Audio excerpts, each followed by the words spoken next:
Good morning guys, welcome to epic UK07 Dehradun. Guys हमारा तो इंतज़ार ख़त्म हो गया क्योंकि हमको बुलावा आ गया था कल शाम को ही कि आप अपना ओला स्कूटर लेके जा सकते हैं ओला एक्सपीरियंस सेंटर से। जबकि कल सैटरडे था, इस वजह से हम ओला लेने नहीं गए।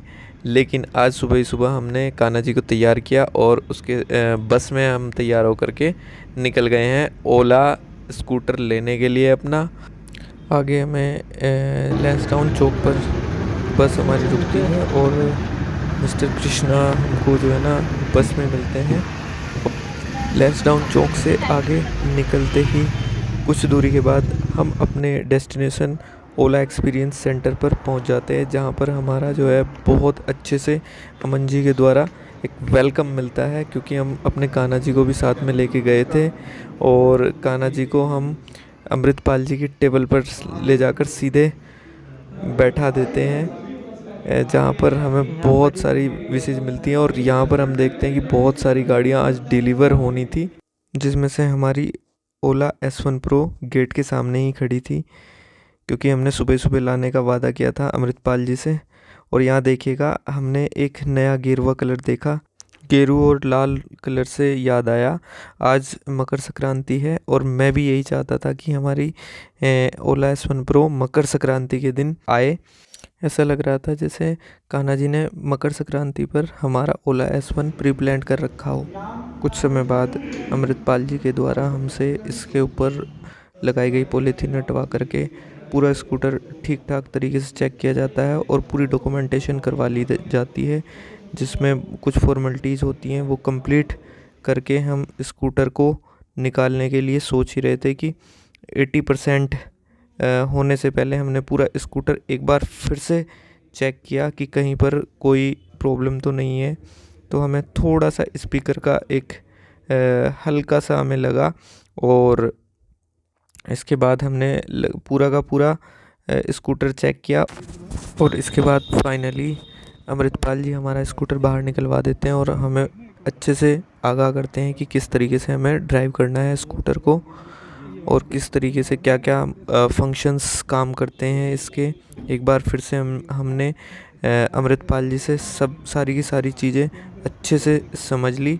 इसके बाद हम अपने स्कूटर को ओला एक्सपीरियंस सेंटर से लेकर निकल जाते हैं और शिव मंदिर तक पहुंचते हैं।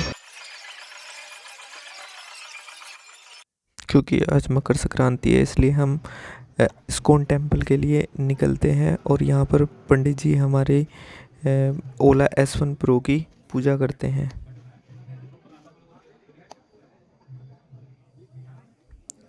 विभिन्न प्रकार से इस्कॉन टेम्पल के पुजारी हमारी ओला S1 Pro की पूजा अर्चना हम लोगों के द्वारा करवाते हैं।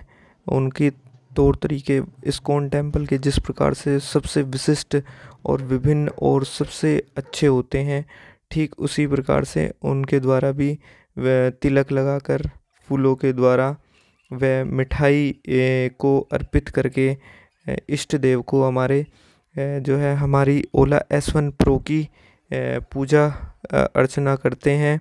और बड़े हैं सुंदर तरीके से आरती वंदन हम लोगों के द्वारा वहीं पर करवाते हैं। इसके साथ ही वो हमारे पिताजी को नारियल देते हैं। हमारे पिताजी नारियल तोड़ करके उसके छींटे पूरे वाहन पर लगाते हैं। ठीक इसके तुरंत बाद पंडित जी ने, जैसा कि हमको कहा था कि वाहन की परिक्रमा करनी है, तो हम वाहन की परिक्रमा करने लगते हैं।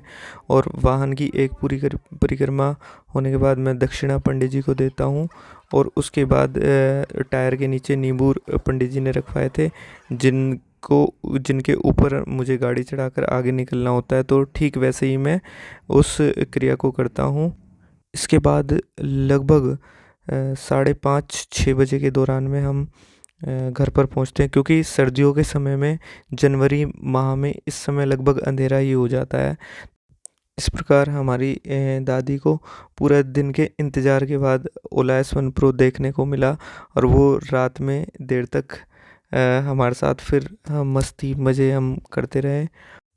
अंत में अगर आप हमारी वीडियोस को देख रहे हैं तो लगातार देखते रहें और लाइक सब्सक्राइब करना ना भूलें। धन्यवाद।